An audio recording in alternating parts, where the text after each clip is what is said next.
Ma femme a ri. Elle a dit que je reviendrais dans quelques semaines. Mon départ silencieux a détruit ses certitudes. Du jour au lendemain. La fermeture éclair de la valise a sifflé dans le silence de la chambre principale, produisant un son définitif, qui a totalement échappé à la femme. Debout dans l'encadrement de la porte, un verre de pinot noir à la main. Elle le regardait faire ses valises, non pas avec peur, mais avec un petit sourire amusé. Intimement convaincue que ce départ n'était rien de plus qu'une mise en scène, jouée par un homme qui n'avait nulle part où aller. Elle ignorait que le silence entre eux n'était pas une simple pause, mais une rupture définitive, qu'elle ne comprendrait pleinement qu'au lever du soleil. Si vous êtes attiré par les histoires où les actes les plus discrets ont les conséquences les plus lourdes, restez avec moi, car les retombées ne font que commencer.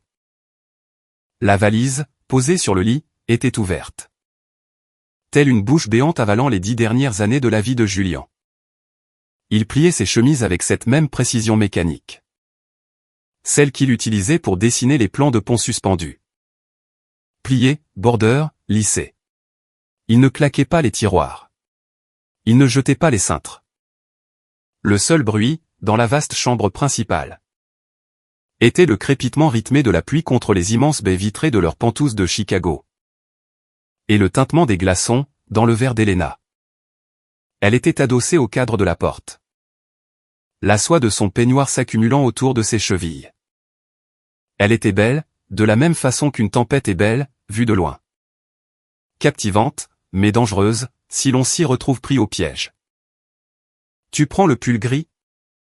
demanda-t-elle, d'une voix légère, teintée de cette moquerie qui était devenue son ton par défaut avec lui. « C'est moi qui te l'ai acheté. C'est du cachemire.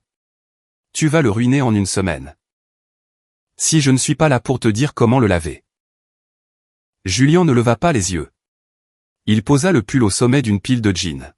« Je pense pouvoir me débrouiller avec une machine à laver, Helena. » Elle eut un petit rire, un son sec et cassant, qui ricocha contre les murs minimalistes. Elle but une gorgée de son vin, les yeux pétillants d'amusement. « Oh, Jules. C'est adorable. Vraiment ? C'est la phase je suis un homme, un vrai. Un fort ? Combien de temps celle-ci va-t-elle durer ? Tu vas aller dans ce triste motel sur Wacker Drive ? Ou tu vas squatter le canapé de ton frère ? Jusqu'à ce que ton dos lâche ? Il s'arrêta une seconde, la main suspendue au-dessus de sa trousse de toilette. Il pouvait revoir, dans son esprit, le SMS qu'il avait aperçu sur le téléphone de sa femme. Un peu plus tôt dans la soirée. Celui qui avait finalement fait basculer l'interrupteur dans sa poitrine, passant de supporter à éjecter. Il venait de Marc, c'est un tel ennui. Laisse-le à la maison, et viens en ville. Et sa réponse à elle, il est utile pour payer les factures, mais ne t'inquiète pas, je serai là. Ce n'était pas l'infidélité qui l'avait brisé. Il soupçonnait Marc depuis des mois. C'était le mépris. La certitude absolue qu'il était un vulgaire meuble sur lequel elle pouvait s'asseoir, qu'elle pouvait griffer, et ignorer, sachant pertinemment qu'il ne bougerait jamais. « Je ne vais pas chez mon frère », dit doucement Julien. Il ferma la valise. Le bruit fut fort, dur, définitif. « Eh bien, où que tu ailles, assure-toi de garder le reçu, ricana Helena, en faisant tourner son vin. Parce que quand tu reviendras en rampant dans 2 semaines et tu reviendras, Julien. Tu le fais toujours, je ne veux pas entendre parler de l'argent que tu as gaspillé. Juste pour essayer de me prouver quelque chose. » Elle se détacha du cadre de la porte et marcha vers lui, tendant la main pour brosser une peluche imaginaire sur son épaule. C'était un geste possessif, et non affectueux. « Tu as besoin de moi, » murmura-t-elle, son haleine sentant le pinot hors de prix, et l'arrogance. « Tu es invisible, là dehors. Ici, avec moi, tu es quelqu'un. Dehors, tu n'es que silence. » Julien la regarda. Il la regarda vraiment. Pour la première fois depuis des années, le brouillard de l'adoration se dissipa. Il ne voyait plus la femme qu'il avait épousée. Il voyait une brute, terrifiée à l'idée d'être ordinaire. Il recula, laissant la main de sa femme retomber dans le vide. « Au revoir, Elena, dit-il. Sa voix n'était pas tremblante. Elle n'était pas en colère. Elle était d'une platitude terrifiante. Il prit la valise. Elle était plus légère qu'il ne l'avait imaginé. Ne sois pas dramatique, lui lança-t-elle, alors qu'il passait devant elle. Pour rejoindre le couloir. Je ne vais pas changer les serrures, Julian. Je sais que tu auras besoin de te faufiler ici. Quand tu n'auras plus de sous-vêtements propres. Il marcha le long du grand couloir, le sol en marbre refroidissant ses pas. Il atteignit la lourde porte d'entrée en chêne, et s'arrêta. Sur la console, il posa son trousseau de clés. Il avait retiré la clé de la voiture était à son nom, après tout. Mais il laissa le badge du Penthouse. Je suis sérieuse, Julian. Résonna sa voix depuis la chambre, plus forte maintenant, teintée d'une première pointe d'agacement. Si tu passes cette porte, ne t'attends pas à ce que je t'appelle. Je ne te courrai pas après. Il ouvrit la porte. L'air frais du couloir s'engouffra, sentant la pluie et l'ozone. Il sortit. Julian. Il tira la porte pour la fermer. Le cliquetis du verrou fut doux, à peine un murmure.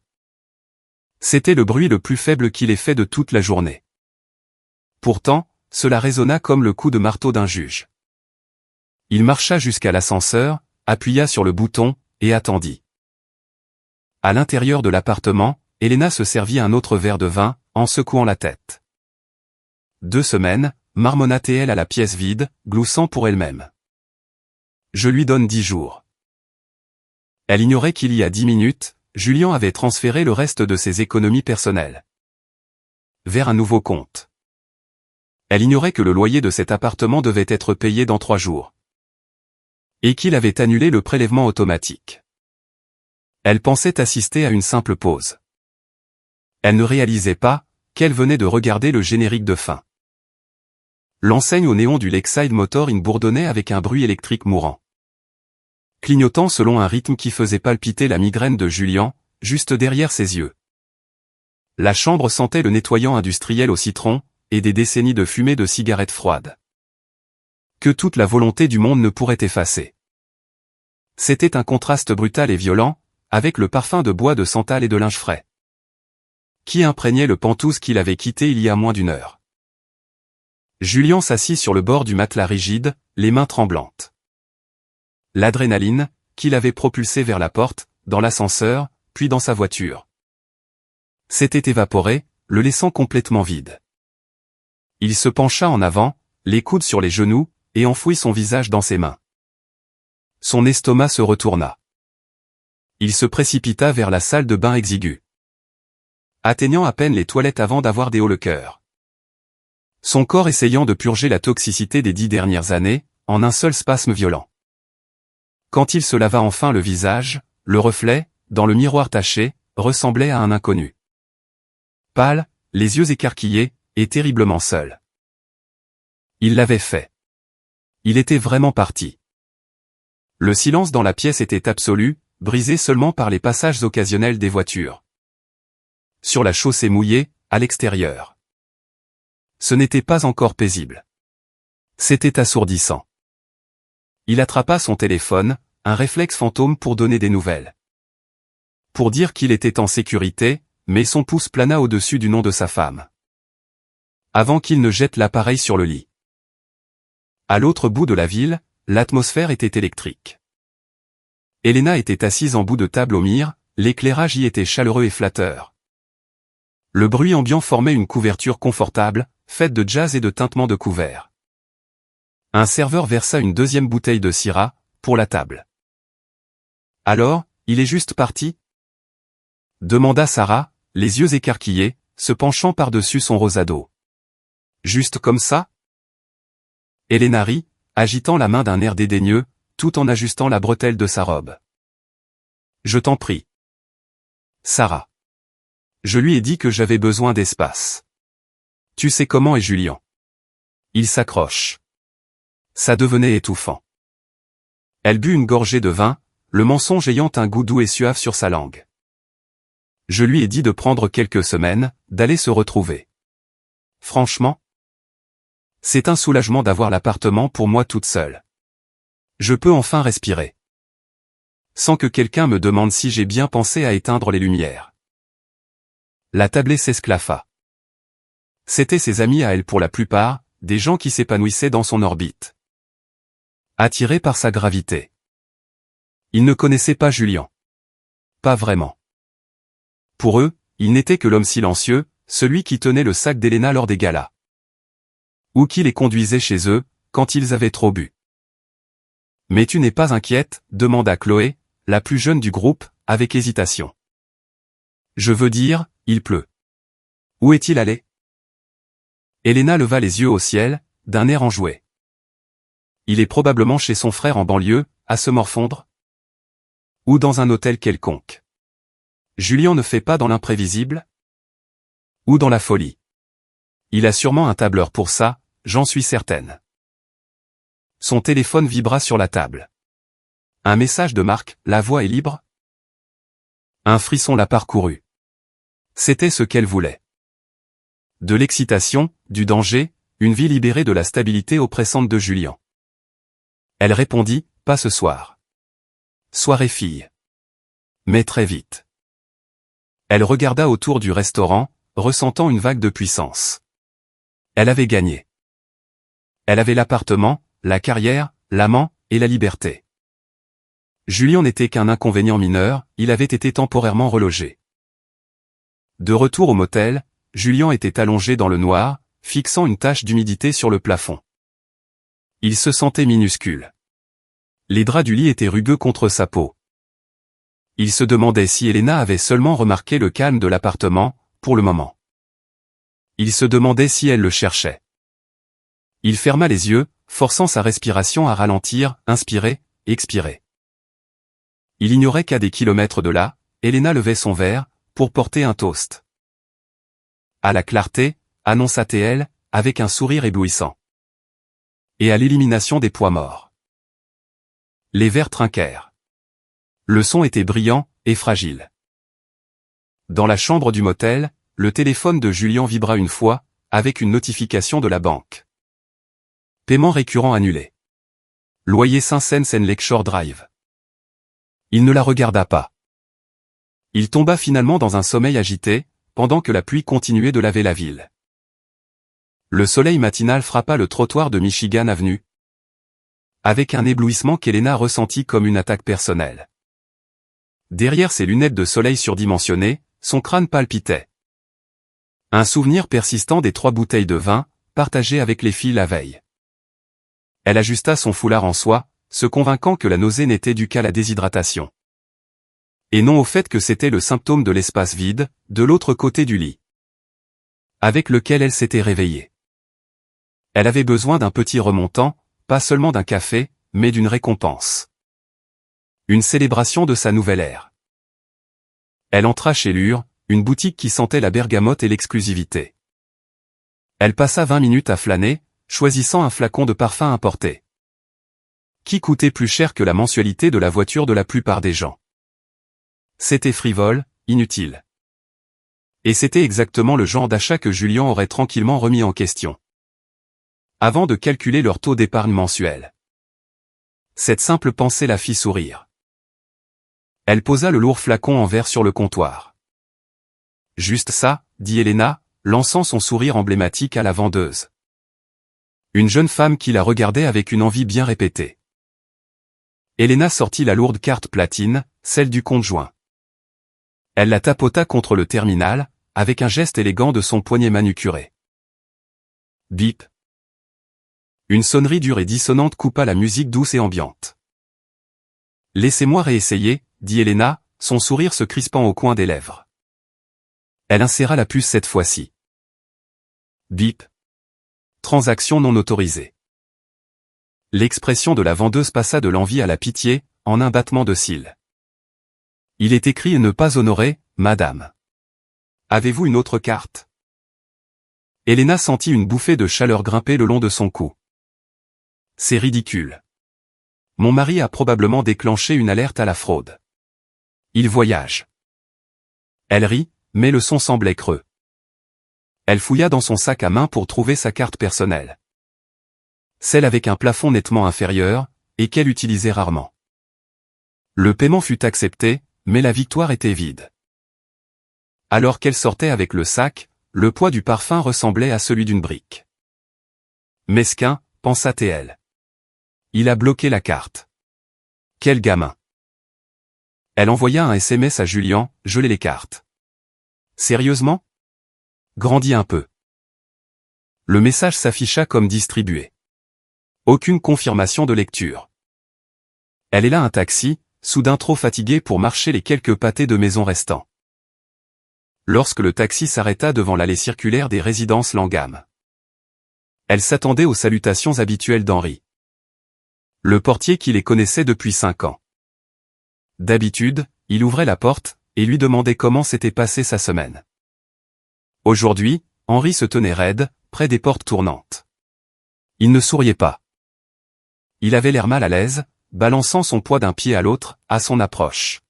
« Bonjour, Henri, dit-elle, passant devant lui d'un pas léger, en direction des ascenseurs. « Madame Vance. » La voix d'Henri l'arrêta. Ce n'était pas son ton chaleureux habituel. C'était un ton professionnel, détaché. « Je suis désolé, mais je ne peux pas vous laisser monter. » Elena s'arrêta et se retourna lentement, ses talons claquant sur le marbre. « Pardon ? Monsieur Vance a contacté le bureau de gestion tôt ce matin, dit Henri. Le regard fixé quelque part au-dessus de son épaule. Le bail de l'appartement 42B était détenu. Dans le cadre du contrat de logement d'entreprise de son cabinet. Il a formellement résilié les droits d'occupation. Avec effet à 8 heures du matin, aujourd'hui. Elena cligna des yeux. Ces mots n'avaient aucun sens. C'est mon appartement. Mes affaires sont là-dedans. L'équipe de gestion est en train d'emballer les effets personnels en ce moment même. Conformément à la clause de résiliation du bail, continua Henri. Récitant un script qu'il détestait visiblement. Ils seront transférés dans un garde-meuble. Monsieur Vance a laissé des instructions. Ainsi que le paiement pour le premier mois de stockage. Il ne peut pas faire ça, murmura Elena. La colère avait disparu, remplacée par une sensation de froid, qui glissait dans ses entrailles. C'était un bail d'entreprise, madame. Il en était l'unique signataire. Henri la regarda enfin, et la pitié dans ses yeux était bien pire que celle de la vendeuse. C'était le regard que l'on donne à un invité, qui a abusé de l'hospitalité. J'ai une enveloppe pour vous. De la part du gérant de l'immeuble. Il lui tendit une épaisse enveloppe blanche. Elena la prit, les doigts engourdis. Elle ne l'ouvrit pas. Elle savait ce qu'elle contenait, la liste d'inventaire, la clé du garde-meuble. L'avis d'expulsion habillé d'une politesse juridique. Des gens traversaient le hall des voisins, des professionnels. Le public même pour lequel elle se donnait en spectacle chaque jour. Il la regardait, debout, tenant son sac de parfum et une lettre d'expulsion. Bloquée devant l'ascenseur de la maison dans laquelle elle avait accusé Julian d'être ennuyeux. Elle regarda son téléphone. Toujours pas de réponse. Pour la première fois, le silence de Julian ne ressemblait plus à une pause. Il ressemblait à un mur. Elle n'était pas seulement exclue d'un compte bancaire. Elle était exclue de la vie qu'elle pensait posséder. « Madame » demanda doucement Henri. « Voulez-vous que je vous appelle une voiture ?» Elena regarda fixement les portes de l'ascenseur, dont la surface métallique reflétait une femme qui semblait bien plus petite qu'il y a à peine 10 minutes. « Oui, dit-elle, la voix tremblante. Appelez-moi une voiture. »« Pour aller où ?» Elle ouvrit la bouche pour répondre, mais, pendant une seconde terrifiante, elle réalisa qu'elle n'en savait rien. Le taxi sentait le désodorisant au pain éventé, et la laine mouillée. La pluie zébrait les vitres, transformant les gratte-ciel de Chicago en un désordre gris. Et pleureur. Elena serrait son téléphone si fort, que ses jointures en devenaient blanches. L'écran illuminant son expression furieuse dans la pénombre de la cabine. Elle ne pleurait pas pleurer, c'était pour les victimes. Elena Vance n'était pas une victime. Elle était directrice de création, une femme qui dominait l'assemblée. C'était juste un bug, Une erreur administrative de l'univers, qu'elle pouvait soumettre. En hurlant un bon coup. Elle appuya sur la touche de rappel. Cette fois, Julien décrocha à la deuxième sonnerie. « Où es-tu » siffla-t-elle, sautant les salutations. « As-tu la moindre idée de l'humiliation que c'est ? De voir Henri me regarder comme si j'étais une vagabonde ? Tu dois appeler le bureau de gestion tout de suite. Et réparer ça. » « Je ne peux pas faire ça, Elena. » La voix de Julien était d'un calme exaspérant. Ce n'était pas la voix de l'homme qui s'excusait autrefois, lorsqu'elle brûlait les tartines. C'était la voix d'un inconnu, lisant un bulletin météo. Le bail est résilié. Les papiers sont déposés. Tu n'as pas le droit de simplement annuler ma maison, cria-t-elle. Poussant le chauffeur de taxi à la regarder dans le rétroviseur. Je suis ta femme. C'est vrai, acquiesça Julien, la ligne crépitant légèrement. Et c'est pourquoi j'ai redirigé toute communication future vers mon avocat. David Ross. Il a un dossier pour toi. Il décrit la pension alimentaire temporaire. Qui est d'ailleurs généreuse compte tenu de la situation. Ainsi que le calendrier du gel des avoirs. Pension. Le mot avait un goût de cendre. Je n'ai pas besoin d'argent de poche, Julien. J'ai besoin de mon appartement. Tu voulais de l'espace, dit-il, et pendant une fraction de seconde. Elle entendit un frémissement de douleur sous l'acier de sa voix, mais cela disparut instantanément. Tu as toute la ville pour toi. Adieu, Elena. La ligne fut coupée. Elle fixa le téléphone, la poitrine haletante. Il lui avait raccroché au nez. Julien, celui qui restait éveillé jusqu'à 2 heures du matin. Juste pour s'assurer qu'elle rentrait saine et sauve de ses dîners d'affaires. Lui avait raccroché au nez. Pour aller où, madame, demanda le chauffeur, impatient. Je ne peux pas tourner autour du pâté de maison éternellement. Elena prit une profonde inspiration. Elle n'avait pas besoin de Julien. Elle avait Marc. Marc, qui était plus jeune, plus affamé, et tellement plus excitant. Marc, qui lui avait murmuré à l'oreille la semaine dernière. Qu'elle était la seule femme à comprendre son ambition. C'était en fait parfait. C'était l'impulsion dont elle avait besoin, pour commencer la vie qu'elle méritait. Elle composa le numéro de Marc, forçant sa voix dans un registre grave et sensuel. « Eh, beau gosse » répondit Marc, avec le bruit de fond d'un café derrière lui. « Tu ne devrais pas être au travail ?»« J'ai pris ma journée, » dit Elena, essayant de paraître spontanée, plutôt que désespérée. « Et je l'ai quitté. »« Marc. Je l'ai vraiment fait. Je suis dans un taxi en ce moment. Je me disais que je pourrais passer chez toi. Peut-être apporter du champagne. » Il y eut un silence. Une pause longue et lourde, qui s'étira, jusqu'à ce que le silence en devienne presque physique. « Oh, » dit Marc. Le ton charmeur avait disparu, remplacé par une hésitation prudente. « Tu l'as quitté. Jean, pour de bon ? » « Oui, » dit Elena, l'estomac noué. « C'est ce dont nous avons parlé. Nous, la vraie liberté, non ? » « Ouais. » Marc s'éclaircit la gorge. « Le truc, Elena, c'est que chez moi. C'est un studio. Ça fait à peine 40 mètres carrés. Et j'ai cette présentation pour la start-up technologique. La semaine prochaine. Du coup, mon appartement est couvert de prototypes. Ce n'est vraiment pas le bon moment pour recevoir des invités. Je ne suis pas une invitée, Marc, dit-elle, la voix devenant plus tranchante. Je suis la femme avec qui tu couches, depuis 6 mois.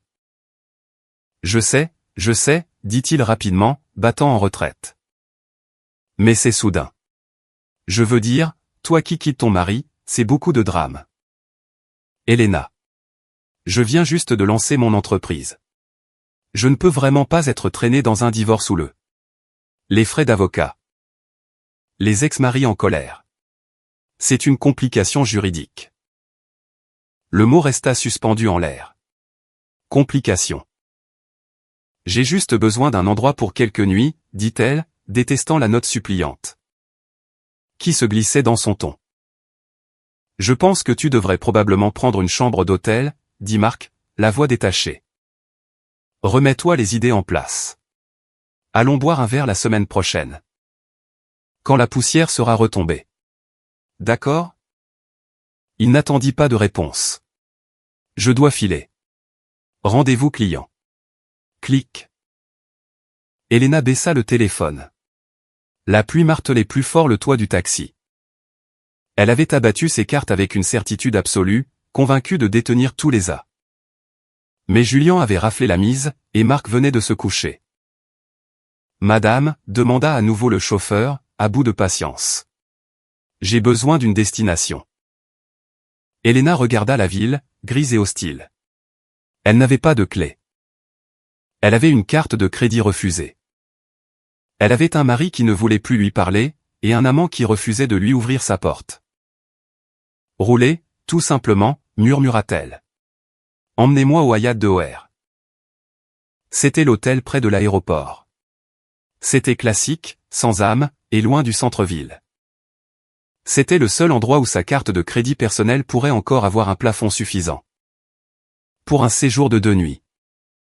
Alors que le taxi s'insérait sur l'autoroute, Elena appuya sa tête contre la vitre froide. Pour la première fois de sa vie, elle réalisa que le silence n'était pas vide. Il était lourd, et il était en train de l'écraser. 7 jours. C'est le temps qu'il fallut pour que la nouveauté de la liberté ne pourrisse pour devenir la réalité du déplacement. Elena était assise sur le bord du canapé en microfibre beige de Chloé. Un meuble qui sentait vaguement la litière pour chat, et la bougie à la vanille. La chambre d'amis, dans l'appartement de Chloé à Lincoln Park, était techniquement un bureau. Ce qui signifiait qu'Elena dormait à côté d'un vélo d'appartement peloton. Et d'une pile vertigineuse de papier d'imprimante. Sa valise Louis Vuitton était ouverte sur le sol, une explosion de soie et de cachemire. Qui paraissait ridicule contre le tapis Ikea. Alors, dit Chloé, en entrant dans la pièce. Tout en se séchant vigoureusement les cheveux avec une serviette. Elle ne regarda pas Elena, elle regarda la valise. Combien de temps penses-tu que les travaux de rénovation de ton appartement vont durer? J'ai mes parents qui viennent en ville. Le week-end prochain. Le mensonge flottait dans l'air, fin et transparent. Elena avait dit à tout le monde qu'elle faisait des travaux, que Julien voyageait. Et que rester ici n'était qu'une soirée pyjama amusante et spontanée. Mais les cernes noires sous ses yeux. Et la façon dont elle accaparait les capsules de café partagées. Racontait une toute autre histoire. Oh, tu sais, les entrepreneurs, rit Elena, le son coincé dans sa gorge. Toujours des retards. Mais je visite une location temporaire sur la Gold Coast demain. Justin. Petit quelque chose. Bien sûr, dit Chloé, établissant enfin un contact visuel. Il n'y avait aucune chaleur dans son regard. Seulement le calcul froid d'une femme, réalisant que son ami était devenu un poids. Eh bien, tiens-moi au courant. J'aurai besoin de récupérer cet espace, d'ici vendredi. Chloé partit travailler, la porte claquant avec une finalité qui fit tressaillir Elena. Laissée seule dans le silence, Elena vérifia son solde bancaire sur son téléphone. Le compte personnel affichait $412. L'empreinte bancaire pour le Hyatt de O'Hare avait presque tout dévoré. Elle ne pouvait pas se permettre une location sur la Gold Coast. Elle ne pouvait même pas se permettre une location en banlieue, sans vérification de crédit. Et son crédit était lié aux avoirs gelés de Julien. Elle ouvrit Instagram, son pouce planant au-dessus du bouton « Publier ». Elle avait une photo datant de 3 semaines, elle et Julien lors d'un gala, absolument parfait. Elle voulait la poster. Elle voulait faire semblant, mais la légende ne venait pas. Pour la première fois, elle ressentit le poids écrasant d'être une imposture. Elle n'était plus le personnage principal. Elle était la fille qui squattait les canapés. À des kilomètres de là, de l'autre côté de la ville. Julien était assis devant une petite table en formica, dans sa chambre de motel. Sa cuisine se résumait à un micro-ondes et un mini-réfrigérateur. Mais il avait acheté une plaque chauffante. Il cuisinait des pâtes. L'eau bouillait avec un sifflement régulier, et constant. Il n'y avait pas de musique, pas de télévision, juste le bruit de la pluie à l'extérieur. Et l'eau qui bouillonnait. Pendant 10 ans, le dîner avait été une représentation théâtrale. Il devait deviner ce qu'Elena voulait, le cuisiner à la perfection. Puis l'écouter critiquer la texture de la sauce, ou le choix du vin. S'il mâchait trop fort, elle soupirait. S'il ne parlait pas assez, il était ennuyeux. S'il parlait trop, il interrompait son temps de décompression. Maintenant, il remuait les pattes. Il n'avait pas peur, mais mon Dieu, qu'il se sentait seul. Le silence était lourd. Il regarda la chaise vide, en face de lui. L'envie de prendre son téléphone était physique, une douleur dans la poitrine. Il voulait dire à quelqu'un qu'il avait trouvé une nouvelle annonce d'appartement. Près de son bureau. Il voulait dire à quelqu'un que le projet de pont avait été approuvé. Il voulait entendre une voix, même si c'était juste pour s'entendre dire qu'il était un idiot. Il sortit son téléphone de sa poche. Il ouvrit leur fil de discussion. Le dernier message était d'elle, « Il y a 4 jours, arrête de faire l'enfant, et réponds-moi. » Il regarda le curseur clignotant. Il aurait pu taper, « Tu me manques. » Ça aurait été vrai. La version d'elle qui existait la première année, avant que le mépris ne s'installe, lui manquait. Il tapa, « Je suis. » Puis, il regarda la casserole de pâtes. C'était simple. C'était bon marché.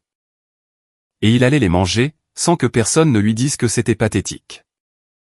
Julien effaça les lettres. Il posa le téléphone face contre table. Il égoutta l'eau, versa la sauce, et s'assit pour manger. La première bouchée fut chaude, et simple. Elle avait le goût de l'autonomie. Ce n'était pas encore le bonheur. Il savait qu'il en était encore loin, mais c'était la paix. Et pour l'instant, cela devait suffire. À l'autre bout de la ville, Elena enfila son manteau. Elle ne pouvait pas rester dans cet appartement, avec cette odeur de litière pour chat. Il fallait qu'elle sorte. Il fallait qu'elle retrouve Marc. S'il ne répondait pas à ses appels, elle s'arrangerait pour le croiser par hasard. Il était sa porte de sortie. Il devait l'être. Car l'alternative à admettre que Julien était la seule raison pour laquelle elle était quelqu'un représentait une obscurité qu'elle refusait d'affronter. Le hall du cabinet d'ingénierie structurelle était une caverne de verre et d'acier poli. Conçue pour intimider. Elena s'assit sur un banc bas en cuir, près des tourniquets de sécurité. Vérifiant son reflet dans son miroir de poche pour la 10e fois. Elle avait appliqué le rouge à lèvres que Julien disait adorer. La teinte qu'elle n'avait pas portée depuis des années. Parce que Marc préférait qu'elle ait l'air naturel. Elle était parfaite. Elle devait l'être. S'il y avait bien une chose qu'Elena comprenait, c'était que l'apparence pouvait outrepasser la réalité. Si elle avait l'air de la femme qui devait se tenir à ses côtés, il se souviendrait qu'il lui appartenait. Il était 18h15, lorsque les portes de l'ascenseur s'ouvrirent. Un groupe d'employés sortit, riant de leur plan pour l'happy hour. Derrière eux, marchant plus lentement, se trouvait Julien. Il avait l'air différent, pas du tout débraillé comme elle l'avait espéré. Il portait le costume gris qu'elle détestait, mais il le portait différemment aujourd'hui. Ses épaules étaient rejetées en arrière. Il ne regardait pas son téléphone. Il avait l'air concentré, comme un homme résolvant une équation complexe dans sa tête. Elena se leva, lissant le devant de son trench coat. Elle l'intercepta juste avant qu'il n'atteigne les portes tournantes. Julien. Il s'arrêta. Son corps ne tressaillit pas, mais ses yeux se plissèrent légèrement, s'ajustant à sa vue. Comme s'il s'agissait d'un reflet gênant sur un pare-brise. Elena, dit-il. Il ne demanda pas ce qu'elle faisait là. Il ne demanda pas comment elle allait. Il garda sa mallette à la main, créant une barrière physique entre eux. Cette histoire a assez duré, tu ne crois pas? Elle entra dans son espace personnel, baissant la voix pour adopter ce murmure rauque. Qu'elle réservait aux excuses qu'elle ne pensait pas. J'ai compris. Tu es en colère. Tu voulais me prouver quelque chose. Message reçu. Jules. Tu es capable. Tu peux survivre tout seul. Bravo. Elle tendit la main, ses doigts effleurant le revers de sa veste. Elle attendit l'étincelle, cet adoucissement familier dans ses yeux, qui se produisait toujours lorsqu'elle le touchait. Cela ne vint pas. Julien baissa les yeux vers sa main, puis les remonta vers son visage. Son expression était clinique. C'était la façon dont il regardait un mur porteur, qui aurait développé une micro-fissure. Non pas avec haine, mais avec évaluation. « Je n'essaie pas de te prouver quoi que ce soit, Elena, dit-il, d'une voix neutre. Je demande le divorce. » Le mot resta suspendu en l'air, tranchant et laid. Elena laissa échapper un petit rire incrédule. « Le divorce ? Ne sois pas ridicule. Tu m'aimes. Tu es obsédé par moi. » Elle fit un pas de plus, réduisant l'écart, forçant l'odeur de son parfum hors de prix à s'infiltrer dans l'air entre eux. « Nous sommes une équipe, tu te souviens ? Tu construis la vie. Je la rends digne d'être vécue. Tu es juste blessé à cause de l'autre soir. C'était une erreur.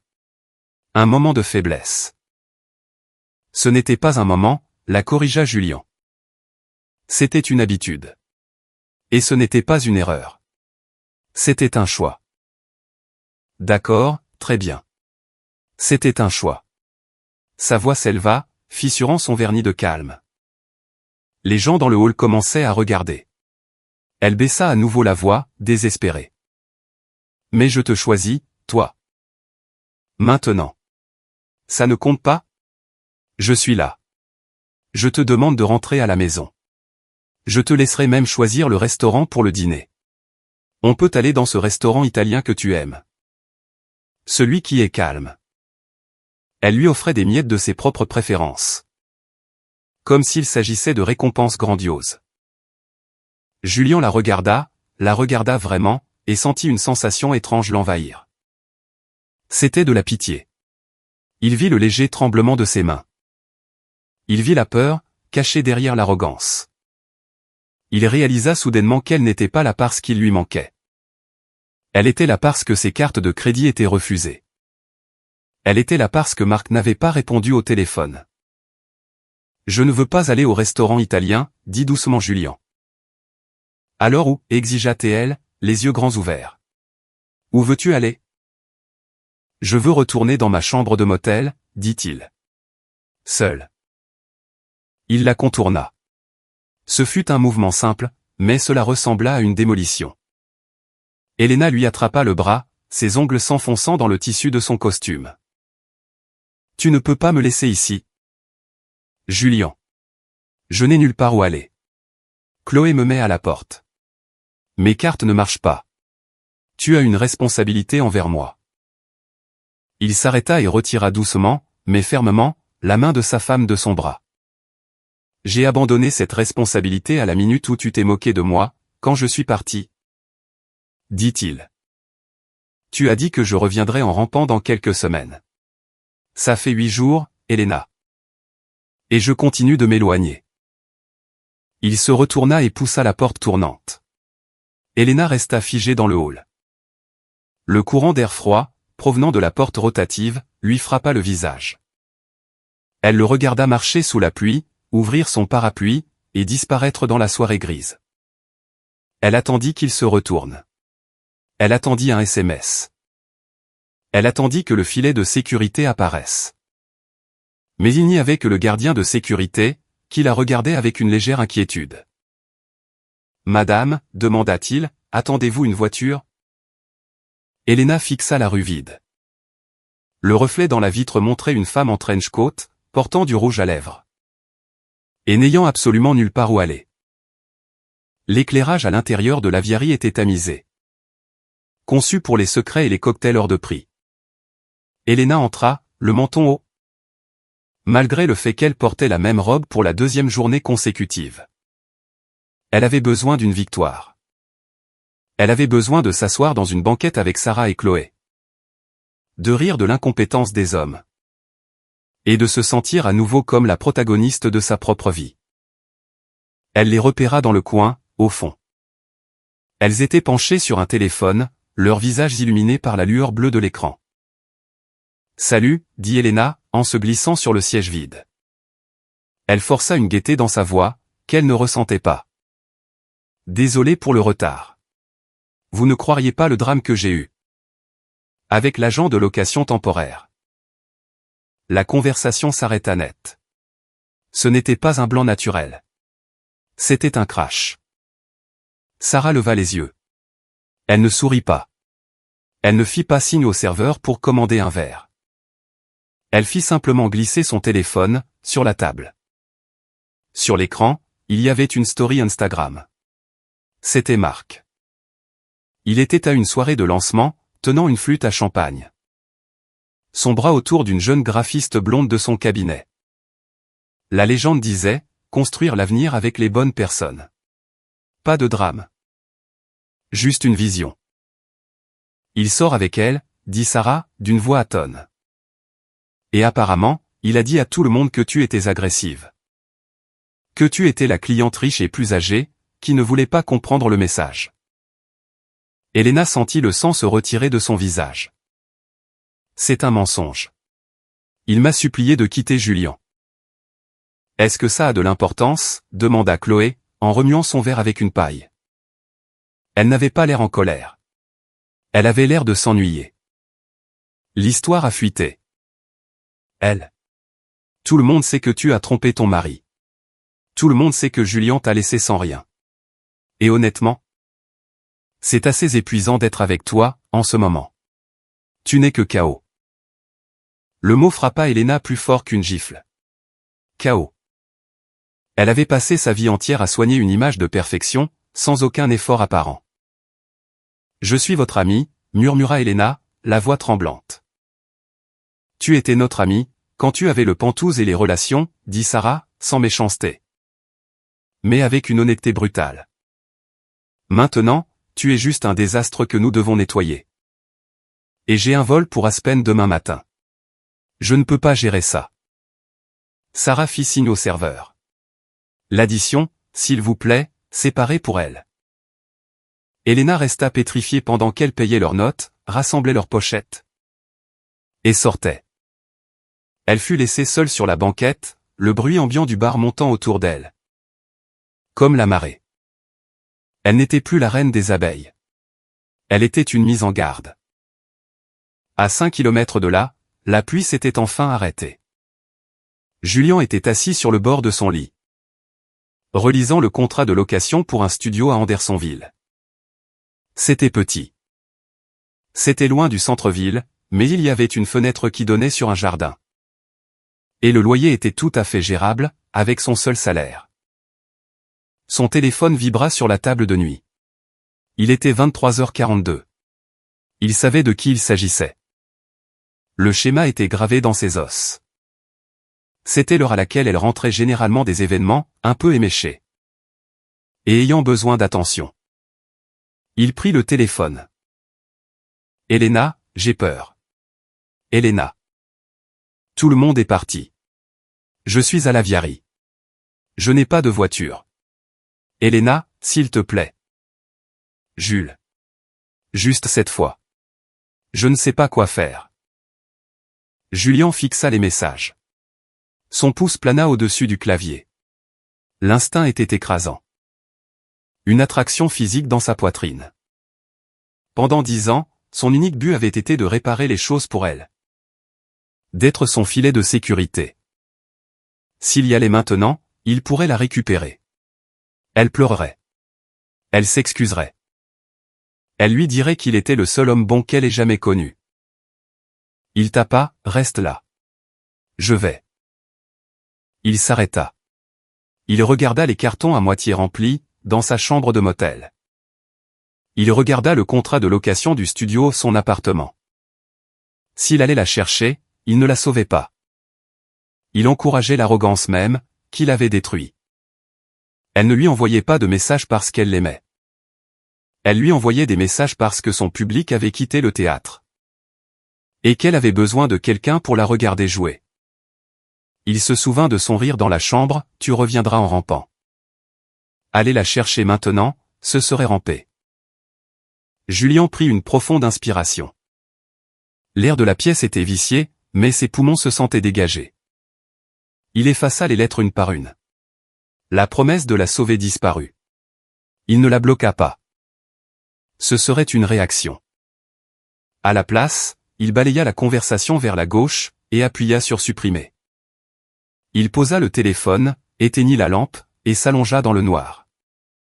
Pour la première fois depuis une décennie, il la laissa résoudre son propre problème. La salle de conférence, au 40e étage, sentait le polish au citron et les heures facturables.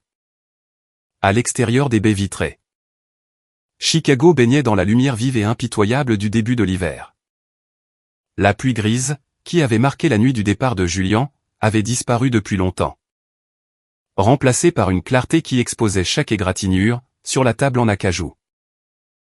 Julian était assis d'un côté, les mains croisées sur une fine pochette bleue. Il portait un nouveau manteau, en laine bleu marine, structuré. Acheté avec son propre argent dans un magasin qu'il aimait, et non un qu'Elena avait approuvé. De l'autre côté de la table, Elena signait la dernière page de l'accord de divorce. Le grattement de son stylo était le seul bruit dans la pièce. Elle avait l'air plus mince. Ses cheveux étaient toujours parfaitement coiffés. Et ses ongles étaient manucurés d'un rouge vif et défensif. Mais il y avait une tension dans sa mâchoire, qui n'était pas là auparavant. L'éclat naturel de la femme trophée avait été remplacé par le vernis dur d'une femme qui calculait constamment son prochain coup. Elle reboucha le stylo, et fit glisser le document de l'autre côté de la table. Il glissa sur le bois poli avec un doux chute, s'arrêtant à quelques centimètres seulement des mains de Julian. Voilà, dit-elle. Sa voix était assurée, mais elle manquait de cette mélodie musicale qu'elle avait autrefois. Tu as obtenu ce que tu voulais. Tu es libre. Julian prit le stylo. Il n'hésita pas. Il signa son nom à côté du sien. Julian Vance. Les lettres étaient fermes.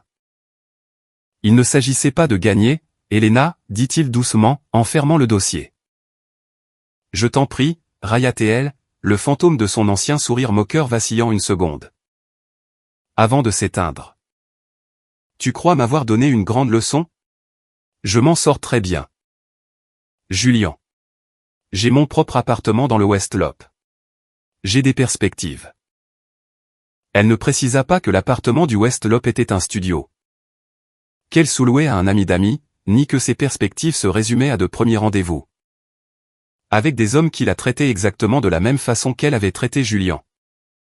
Comme une option, et non comme une priorité. Je suis content, dit Julian. Et il le pensait. Il ne la détestait pas. La haine exigeait de l'énergie. Ce qu'il ressentait, c'était une indifférence profonde, et légère. Il se leva. Le mouvement fut fluide. Il ne ressemblait plus à l'homme qui s'était tenu sur le seuil de la chambre il y a 3 mois. Paralysé par le rire de sa femme. C'est tout, demanda Elena, en restant assise. Elle avait l'air minuscule, face à l'immense toile de fond des gratte-ciel. Tu vas juste partir? Pas de discours d'adieu. Pas de je t'aimerai toujours? Julian s'arrêta à la porte. Il la regarda. Il se souvint de la nuit où il avait fait ses valises. Il se souvint du verre de vin dans sa main, et de la cruauté de sa certitude. Tu reviendras en rampant dans quelques semaines. Je crois que nous avons dit tout ce que nous avions à dire, cette nuit-là, dit Julian. Tu m'as dit que j'étais invisible, et je t'ai dit au revoir. Il ouvrit la lourde porte en verre, et sortit. Il prit l'ascenseur jusqu'au rez-de-chaussée. Les chiffres défilant comme un compte à rebours de lancement, 30. 20 10. RDC. Lorsqu'il sortit dans la rue, l'air froid frappa ses poumons, vif et pur. Il marcha jusqu'à sa voiture, une berline modeste qu'il avait achetée d'occasion. Il ne leva pas les yeux vers le bâtiment du Penthouse, à quelques rues de là. Il ne vérifia pas son téléphone pour voir si elle avait envoyé un message. Il passa la première, et s'inséra dans la circulation. Juste l'une des millions de lumières, se déplaçant à travers la ville. Il alluma la radio. Un morceau de jazz passait. Quelque chose de lent, et de complexe. Il fredonna en rythme, ses doigts tapotant le volant. De retour dans la salle de conférence, Elena était restée assise. L'avocat était parti pour déposer les papiers. Elle était seule. Elle s'approcha de la fenêtre, et regarda les rues en contrebas. Les voitures étaient de minuscules points, se déplaçant en files efficaces, et silencieuses. Quelque part là en bas, il y avait Julien. Il ne rampait pas. Il ne suppliait pas. Il était simplement parti. Elle appuya son front contre la vitre froide. Elle essaya de convoquer la colère, l'indignation qu'il avait nourrie pendant des mois. Mais tout ce qu'elle pouvait entendre, résonnant dans le silence de la pièce vide. C'était le son de son propre rire de cette nuit-là. Il sonnait différemment maintenant. Il ne résonnait plus comme de la puissance. Il résonnait comme une erreur, avec laquelle elle devrait vivre, pour le reste de sa vie.